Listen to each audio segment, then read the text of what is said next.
Good morning, student. Today we have to study class 10 sources of energy.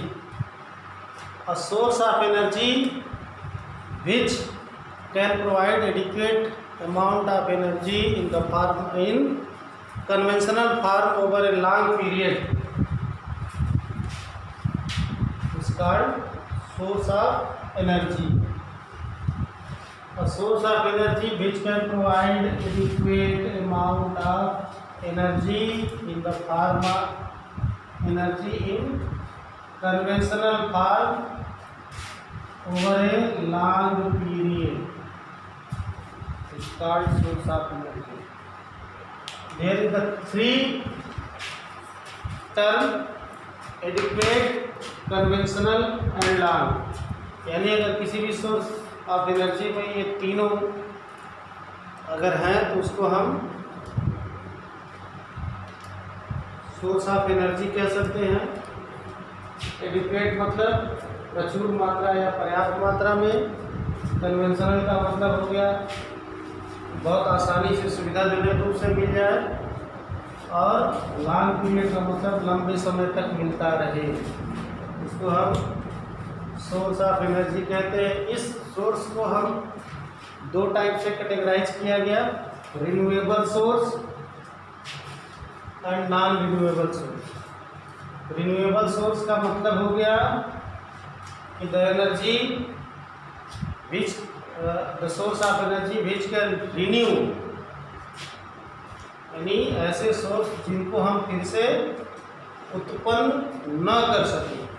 Non renewable है तो the source of energy that can not be renew, यानी उसको फिर से उत्पन्न न किया जा सके, बनाया न जा सके। और रिन्यूएबल का मतलब हो गया the source of energy that can be renew according to requirement. अब इसका एग्जाम्पल आप देखिए, इसमें हो गया आपका कोल, पेट्रोलियम,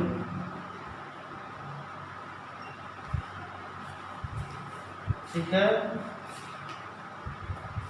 एलपीजी, नेचुरल गैस। यानी इन सबको अगर एक सिंगल वर्ड में कहें तो इसको फॉसिल फ्यूल कहते हैं।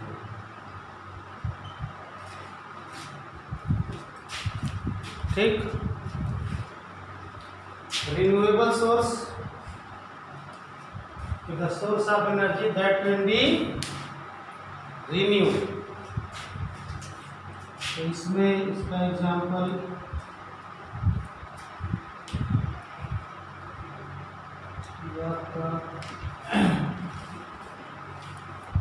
सोलर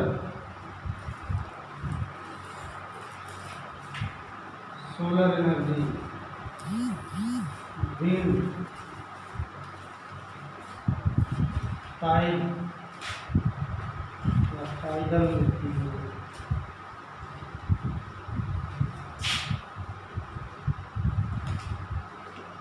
ओके, ठीक है। ये कुछ इसके एग्जाम्पल हैं जी। ये ऐसे एनर्जी सोर्स है जिनको हम रिन्यू कर सकते हैं। ठीक। अब आप देखिए, ये जो जैसे एक टर्म आया, ये फॉसिल फ्यूल। फॉसिल फ्यूल क्या हो गया? ये सबसे पहले तो fuel is the source of energy which can provide adequate amount of heat and light, ठीक है। तो फ्यूल किसको कहेंगे? कि जिसको हम जला करके हीट और लाइट अगर हम प्राप्त करते हैं तो फ्यूल की कैटेगरी में आता है। अब ये फॉसिल फ्यूल क्या हो गया? फॉसिल फ्यूल हो गया कि जो ऐसे फ्यूल जो बहुत लंबे समय, यानी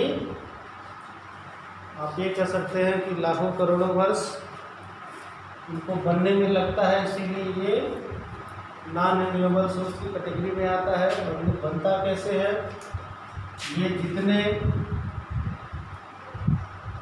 प्लांट्स, एनिमल्स, ठीक है, जो करोड़ों वर्ष पहले ये पृथ्वी में कहीं दब गए और सड़ गल करके वो एक एनर्जी फॉर्मेट में आते हैं, जिनको हम फॉसिल फ्यूल कहते हैं। इस फॉसिल फ्यूल के ये सब एग्जाम्पल, कोल यानी ये आपका कोयला हो गया, पेट्रोलियम, ठीक है, इसमें आपका जब इस पेट्रोलियम का जब हम प्यूरिफिकेशन करते हैं तो आपका डीजल, पेट्रोल और केरोसिन एक्सेट्रा ये सब बनता है। उसी फॉर्मेट में आता है एलपीजी और नेचुरल गैस, ठीक है। इसीलिए इनको ये इनका एक सीमित भंडार है, स्टोरेज है, अमाउंट है, और अगर ये एक बार ख़त्म हो गया तो इसको हम खुद से बना नहीं सकते, इसको रिन्यू नहीं कर सकते, ठीक है। इसीलिए एक समय था जब सबसे पहले कोल मिला, कोयला, तो कोयले का इस्तेमाल बहुत ज़्यादा होता था, ठीक है। जब कोल जितने भी इंजन बने, ठीक है, मैकेनिकल, वो सारे कोल से चलने वाले, यानी कोयले का इस्तेमाल बहुत होने लगा। उसके बाद पेट्रोलियम आया, तो पेट्रोलियम का प्यूरिफिकेशन होने लगा तो डीजल और पेट्रोल का इस्तेमाल होने लगा, ठीक। यानी पहले का आप देखिए जो इंजन था ट्रेन कोयले से चलता था, ठीक है। जितने फर्नेस थे, भट्टी, वो सब सारी भट्टी कोयले से चलती थी। फिर पेट्रोल और डीजल आया तो जितनी गाड़ियाँ, इंजन रेलवे का हो चाहे रोड ट्रांसपोर्ट हो, वो सब पेट्रोल या डीजल से चलने लगे, ठीक है। केरोसिन का भी इस्तेमाल होने लगा, एलपीजी का इस्तेमाल होने लगा, यानी पहले लोग लकड़ी का, ठीक है, घास फूस का इस्तेमाल करते थे, ठीक है, उपले का इस्तेमाल करते थे। उसके बाद कोयला आया, कोयले का इस्तेमाल हुआ, कोयले के बाद तमाम डिमेरिट्स थी, फिर एलपीजी आया, ठीक। उसी तरह नेचुरल गैस है, जब इसका पता लगा तो बहुत जगह इसका इस्तेमाल हुआ। लेकिन ये कहा जाता है कि ये जो है नॉन रिन्यूएबल रिसोर्स है, और इन सबका जो है अर्थ में या नेचर में एक लिमिट में इनकी क्वांटिटी है, और एक बार अगर ये ख़त्म हो गया तो हम इसको बना नहीं सकते, ठीक है। तो अब आप पिछले कई सालों से आप न्यूज़ में सुनते होंगे कि we should require the another source of energy, क्योंकि अब इनका भंडारण अब कुछ ही साल तक के लिए है। तो अब ये ख़त्म हो गया तो हमको क्या करना है, अब एक अल्टरनेट सोर्स ऑफ एनर्जी को खोजना है, क्योंकि अगर ये सब बंद हुआ तो आपका बिजली बंद हो गई, पानी बंद हो जाएगा, ट्रेनें बंद हो जाएंगी, रोड ट्रांसपोर्ट बंद हो जाएगा, ठीक है, अगर ये अचानक से ख़त्म हो गया। तो अल्टरनेट सोर्स ऑफ एनर्जी ढूंढना है। तो अब उस अल्टरनेट सोर्स ऑफ एनर्जी पर ये थोड़ा फिट बैठता है, ये रिन्यूएबल है, ये ऐसा सोर्स है कि इसको हम रिन्यू कर सकते हैं, ठीक है, जैसे सोलर एनर्जी, यानी हम जिस जोन में रहते हैं उस जोन में 12 घंटा हमको ये सोलर एनर्जी मिलती है, 12 आवर, दिन का एवरेज मानिए तो 12 घंटा आपको और हर रोज़ मिलती है, ठीक। और ये कहा जाता है कि अगर जिस रफ्तार से सूरज सन जो है एनर्जी प्रोवाइड कर रहा है, अगर उसी रफ्तार से दे तो अभी कई सौ करोड़ वर्ष तक जो है वो इसी रफ्तार से एनर्जी देता रहेगा, वो ख़त्म नहीं होगा। हवा है, विंड, हवा भी चल रही है, सदियों से चल रही है और सदियों तक चलती रहेगी, ठीक है। तो ये एनर्जी भी रिन्यूएबल है। टाइडल एनर्जी यानी समुद्र में जो लहरें उठ रही हैं, गिर रही हैं, वो भी सदियों से चल रही हैं। जब तक समुद्र रहेगा तब तक चलती रहेगी। जब तक धरती और चंद्रमा सलामत रहेंगे तब तक गुरुत्वाकर्षण ग्रेविटेशनल फोर्स वर्क करता रहेगा और ये टाइड बनता रहेगा, जिससे कि टाइडल एनर्जी मिलती रहेगी। टाइड समझ रहे हो ना, high tide low tide. High tide का मतलब जब समुद्र में लहरें ऊपर उठती हैं, और लो टाइड का मतलब जब वो नीचे जाती है। इसी सीक्वेंस में आता है वुड, लकड़ी। ये भी रिन्यूएबल सोर्स ऑफ एनर्जी है। रिन्यूएबल सोर्स ऑफ एनर्जी क्यों है? क्योंकि पेड़ लगाते हैं, काट दीजिए, फिर दूसरा पेड़ लगा दीजिए, हैं? अब खाली काटिए और लगाइए मत, तब तो ये नॉन रिन्यूएबल हो जाएगा। ठीक है, वैसे नेचर का कुछ अपने रूल हैं। आप नहीं भी लगाएंगे तब भी पेड़ अपने आप निकल जाएगा, हैं? जो सीडलिंग होती है, वो सीडलिंग के बहुत सारे फैक्टर हैं। उन फैक्टर के कारण जो है आप देखते होंगे कि हर सीजन में कुछ नए पेड़ बिना लगाए उग जाते हैं। तो इस तरह से ये भी आपका रिन्यूएबल सोर्स ऑफ एनर्जी की कैटेगरी में आता है। ठीक, अब हमने एक फ्यूल आपको पहले बताया कि फ्यूल जिस ऐसे सोर्स ऑफ एनर्जी हैं जिनको हम बर्न करके हीट और लाइट जलाएंगे तो हीट भी मिलेगी और लाइट भी मिलेगी, ये फ्यूल होता है। ठीक, अब जैसे कोयल, ये भी फ्यूल है, ये भी फ्यूल है, ये भी फ्यूल है। ठीक, अब एक आता है आइडियल।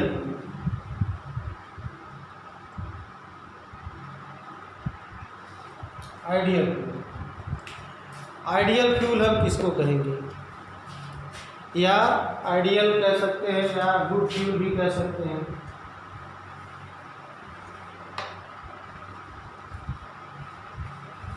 यानी अगर फ्यूल हमको सेलेक्ट करना हो तो हम किस तरह के फ्यूल को हम प्रीफर करेंगे, ठीक है, वो इस कैटेगरी में आता है। अब आप देखिए, जैसे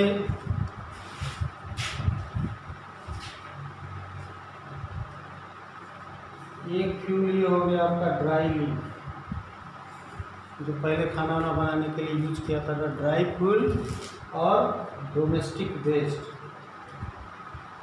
ठीक है, जैसे पुआल होता था, ठीक है, और या जो भी ग्रेन्स होते थे तो उनके जो रेसिड्यू बचते थे उसका इस्तेमाल फ्यूल के रूप में कर लिया जाता। जैसे मस्टर्ड की डंडी, ठीक है, अरहर का पूरा डंडा है, ये सब डोमेस्टिक फ्यूल से इसका इस्तेमाल किया था। इसके बाद साथ में उपला, ठीक है, एक ज़माने में ये चलता था। फिर एक डोमेस्टिक वेस्ट में भूसी भी आती है, ठीक है। उसके बाद लकड़ी का बुरादा, कोल, केरोसिन,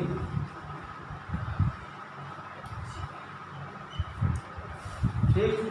केरोसिन के बाद अब नाउ डे एलपीजी, और अब आ गया आपका इलेक्ट्रिक इंस्ट्रूमेंट।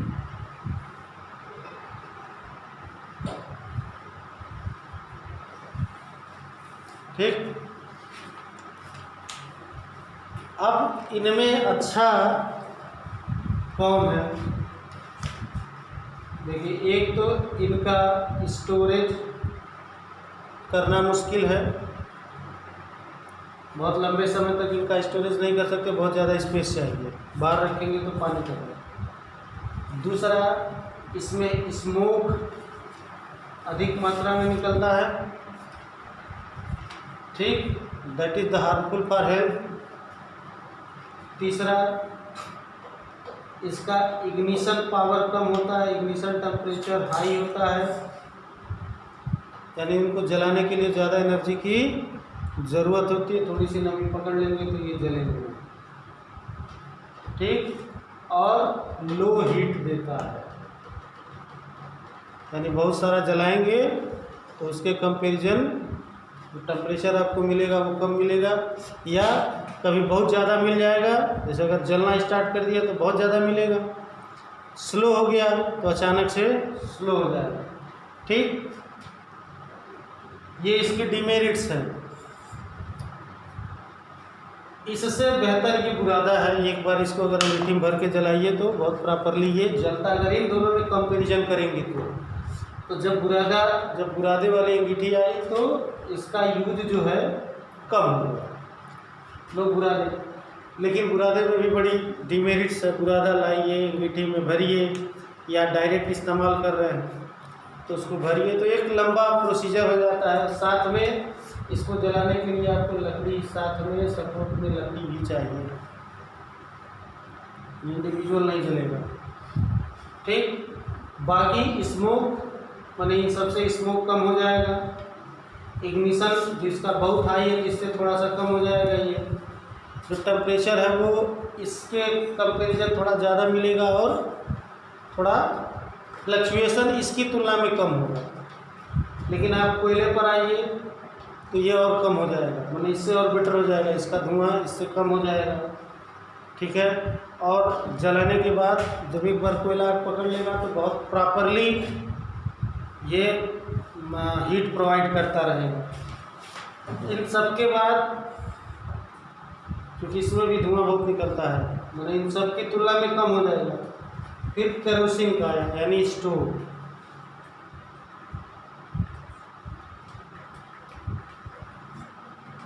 ठीक। तो अब स्टोव आया तो इसमें जितनी कमियां थी वो कमियां लगभग सिमट करके स्टोव में बहुत कम हो गई। स्टोव में दो समस्या है स्टोव में। एक तो ये कि उसको मतलब ऑन करना, मिट्टी का तेल भरिए, पंप करिए, जलाइए, ठीक। लेकिन उसमें कम ज़्यादा करने की तमाम व्यवस्थाएं थी, तो अपने समय का ये भी नंबर 1, ठीक है, इंस्ट्रूमेंट था, फ्यूल था। अब इन सब में अब ये जब ये एलपीजी आया तो ये सबसे आसान हो गया, ठीक। आसान इसलिए है कि एक बार सिलेंडर लेके आइए, कम से कम 1 महीना चैन से रहिए। बहुत छोटे स्पेस में सिलेंडर बहुत जगह नहीं लेता, बहुत छोटे से स्पेस में आ जाता है, यानी स्टोरेज का कोई समस्या नहीं। स्मोकलेस है, धुआं नहीं देता, तो बनाने वाला का हेल्थ फिट रहता है। उसके बाद इग्निशन टेम्परेचर इसका बहुत कम है, खाली चिंगारी मिल जाए ये जल जाएगा, ठीक। तो इन सब में आप कह सकते हैं कि ये एक आइडियल है, क्योंकि इसमें सारी चीज़ें सीमित मात्रा में, पर्याप्त मात्रा में। इसका एक तो जो एनर्जी मिलती है इससे एकदम पर्टिकुलर एक बराबर मिलती है, यानी जिस आंच पे आप रख देंगे उस आंच पे ना कम होगा ना ज़्यादा होगा। दूसरा इसका इग्निशन टेम्परेचर, चूँकि ये चिंगारी से ही जल जाता है तो इसका इग्निशन टेम्परेचर बहुत कम होता है। स्टोरेज इसका बहुत आसान होता है, कैरी करना भी बहुत आसान होता है। आपको एक जगह दूसरी जगह ले जाना, मोटरसाइकिल पे रखिए, साइकिल पे रखिए, सर पे रखिए, हाथ में उठा लीजिए, तो इसको एक जगह से दूसरे जगह ले जाना बहुत आसान होता है। तो एक जो आइडियल या गुड फ्यूल है वो सारी कैटेगरी इसके अंदर मौजूद है, ठीक।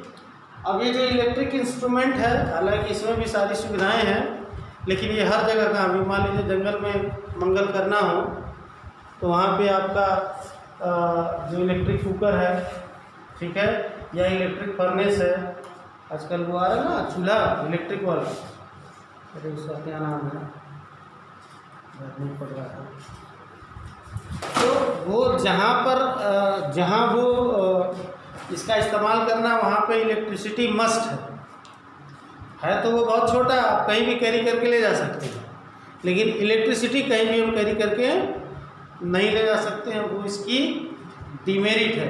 लेकिन क्या है, इसमें सिलेंडर छोटा है, बड़ा है, बहुत बड़ा है, तो जैसी आपकी नीड हो कि हम कहीं भी उसका इस्तेमाल कर लें, तो ये जो है, अगर हम आइडियल फ्यूल की बात करते हैं तो आइडियल फ्यूल या गुड फ्यूल, तो उसमें जो एलपीजी है वह सबसे फिट है।